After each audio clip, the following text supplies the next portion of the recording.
Hello दोस्तों, आज की वीडियो में हम बात करने वाले हैं IT20 की एवरेजिंग प्रॉब्लम के बारे में। जैसा कि अगर आप IT20 में स्विंग ट्रेडिंग करते होंगे तो आप अगर डिफरेंट प्राइस में पर्टिकुलर गिरावट पे बाय करते होंगे तो आपको भी इसमें एवरेजिंग का इशू आता ही होगा। तो अगर आप एवरेजिंग के इशू को सॉल्व करना चाहते हैं तो दोस्तों इस वीडियो में हम आपके लिए कुछ ऐसे ETF लाए हैं जो बिल्कुल इसका सब्स्टिट्यूट है। तो आप देख लेते हैं वो कौन से ETF है। तो आज इसी के बारे में बात करेंगे। तो चलिए दोस्तों वीडियो को शुरू करते हैं बिना टाइम वेस्ट किए हुए। तो जैसा कि आप डिफरेंट प्राइस में अगर किसी गिरावट में बाय करते होंगे IT20 में तो आपको फीफो का इशू आता ही होगा, यानी फर्स्ट इन फर्स्ट आउट।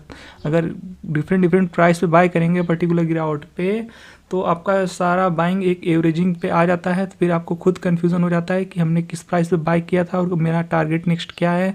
तो आप फिर इसमें फीफो का इशू आ ही जाता है। तो जो लोग हमारे चैनल पे जुड़े हैं उन्हें पता ही होगा फीफो का क्या इशू होता है।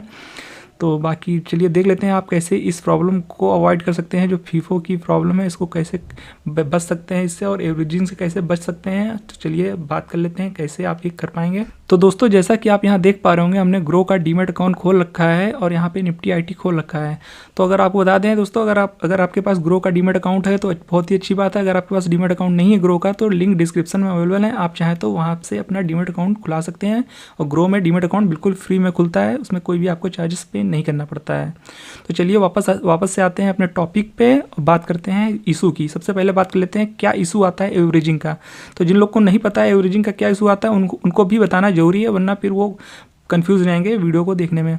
तो सबसे पहले बता देते हैं दोस्तों एवरेजिंग का इशू कैसे आता है। तो जैसा कि मान लेते हैं 30 रुपये के प्राइस में आपने निफ्टी IT20 में कुछ बाय कर लेते हैं। मान लेते हैं 100 क्वांटिटी आपने बाय कर ली 30 के प्राइस में, फिर थोड़ा और गिरता है 29 पे आता है, आपने फिर से 100 क्वांटिटी बाय कर ली, 28 आता है कुछ दिनों में, फिर आप 100 क्वांटिटी बाय करते हैं, और फिर 27 आता है, फिर आप 100 की क्वांटिटी बाय कर लेते हैं।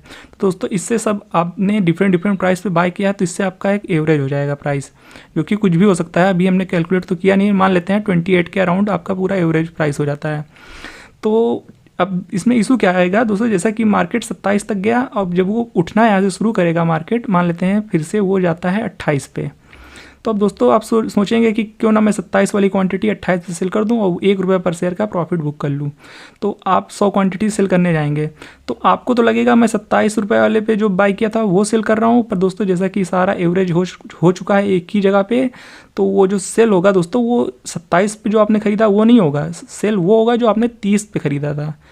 तो अगर आपको मार्केट में बहुत पहले से है तो आपको ये चीज़ पहले से पता होगी, फीफो वाला प्रॉब्लम यानी फर्स्ट इन फर्स्ट आउट, मतलब जो क्वांटिटी आपने सबसे पहले बाय की है वही क्वांटिटी सबसे पहले सेल होती है। इसमें आप खुद से नहीं डिसाइड कर सकते हैं कि मुझे कौन सी क्वांटिटी सेल करना है। तो जैसा कि आपने सारा एक ही ETF में बाय कर रखा है डिफरेंट प्राइस पे, तो सारा एक ही जगह एवरेज हो गया है। तो इसमें आप डिसाइड नहीं कर सकते हैं खुद से कि आपको कौन सी क्वांटिटी सेल करनी है कौन सी नहीं सेल करनी है। तो यहाँ पे सेल वही होगा जो आपने सबसे पहले बाय किया था। तो दोस्तों अगर आप सबसे पहले 100 क्वांटिटी बेचेंगे तो सबसे पहले जो बाय किया था वही वाला सेल होगा, यानी जो आपने 30 पे बाय किया था, सबसे पहले आपने यही वाली बाइंग की थी ना 30 वाली, तो सबसे पहले यही क्लियर होगा, यही सेल होगा। और मान लेते हैं फिर जब 29 पे जाएगा और फिर आप सेकंड बार बेचने की कोशिश करेंगे, आप सोचेंगे 28 वाला बिक रहा है, पर 28 वाला ना बिक करके 29 वाला बिकेगा, क्योंकि आपने सेकंड बाइंग 29 पे की थी। तो इस तरह इशू आता है दोस्तों, आपको लगेगा मैं प्रॉफिट बुक कर रहा हूँ पर हो जाता है लॉस बुक, फिर इससे आपको बहुत ही कन्फ्यूज़न होता है।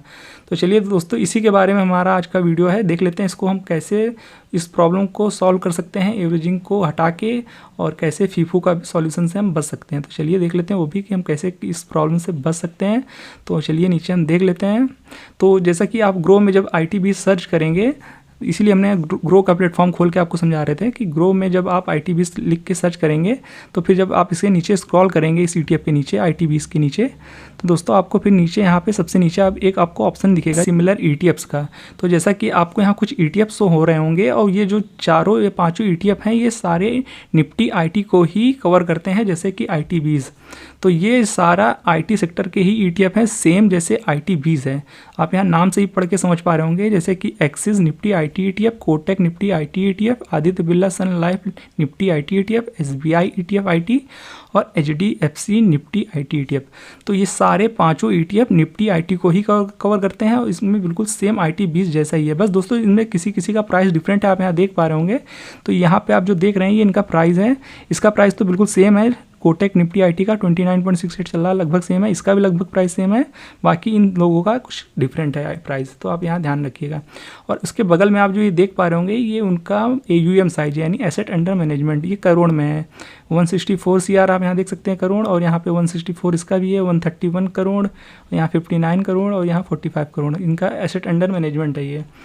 तो इतना पैसा इन कंपनियों में लगा हुआ है, कहने का मतलब है।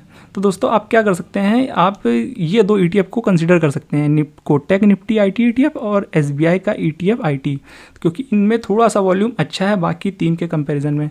तो आप चाहें तो आप ऐसे बाय कर सकते हैं, जैसे कि मान लेते हैं 30 रुपये के प्राइस में जब आप बाय कर रहे हैं तो आप IT20 में बाय कर लेते हैं, IT20 जो सबसे ऊपर हमने दिखाया था, तो उसमें आपने बाय कर लिया। और बाकी जब आपको सेकंड बाइंग करनी है, यानी जब प्राइस 29 पे आता है, तो 29 पे जब प्राइस आए तो दोस्तों आप कोटक वाले में बाय कर सकते हैं, जैसा कि ये वाला ETF जो है। तो जब 29 पे आए तो आप इस वाले ETF में सेकंड बाइंग अपनी कर सकते हैं। और बाकी थोड़ा और प्राइस नीचे आता है और फिर से आपको बाय करना है, मान लेते हैं 28 पे प्राइस आ जाता है, तो आप SBI वाला कंसिडर कर सकते हैं और थर्ड बाइंग आप यहाँ पे कर सकते हैं अपनी, जो भी आप अपनी बाइंग करना चाहते हैं। तो इस तरह दोस्तों आप एवरेजिंग की प्रॉब्लम से बच सकते हैं। आप सेपरेटली जब चाहे इन्हें सेल कर पाएंगे, आपका एवरेज नहीं होगा।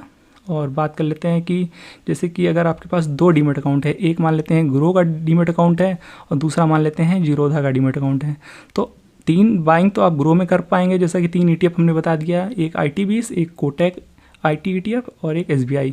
तो 3 बाइंग तो आपकी ग्रो में हो गई, मान लेते हैं 2 डीमेट अकाउंट है आपके पास तो की केस में, और 3 बाइंग आप ऐसे ही इसमें कर पाएंगे, तो यानी 4, 5 एंड 6, तो 6 बाइंग आप इजीली कर पाएंगे अगर आपके पास 2 डीमेट अकाउंट हैं।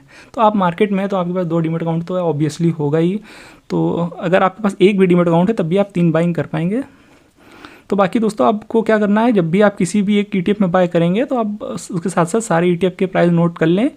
तो आपको जैसे ही उसका जैसे कि IT20 में आप पहली पोजीशन बनाते हैं 30 पे, तो आप सबका उसके साथ साथ सारे ETF का प्राइस नोट कर लीजिए। जैसे ही वो 29 हो, यानी 1 रुपये की गिरावट हो, या जितनी भी गिरावट में आपको अगली बाइंग करनी हो, वहाँ से जब वो उतना करेक्ट हो जाए उतने % दूसरा वाला ETF जिसमें आपको सेकंड बाइंग करनी है, तो आप वहाँ पर अपनी पोजीशन बना सकते हैं। तो इस तरह आपको कन्फ्यूज़न नहीं होगा।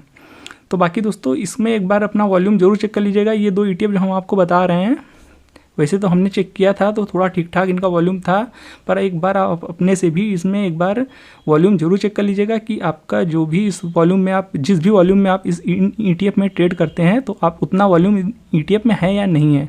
क्योंकि हो सकता है कोई व्यक्ति इसमें ज़्यादा क्वांटिटी में ट्रेड करता हो, तो हो सकता है उस हिसाब से फिर इसमें उतना वॉल्यूम ना हो। तो एक बार अपने क्वांटिटी के हिसाब से इसमें वॉल्यूम जरूर मैच कर लीजिएगा कि उतना इसमें वॉल्यूम है या नहीं है।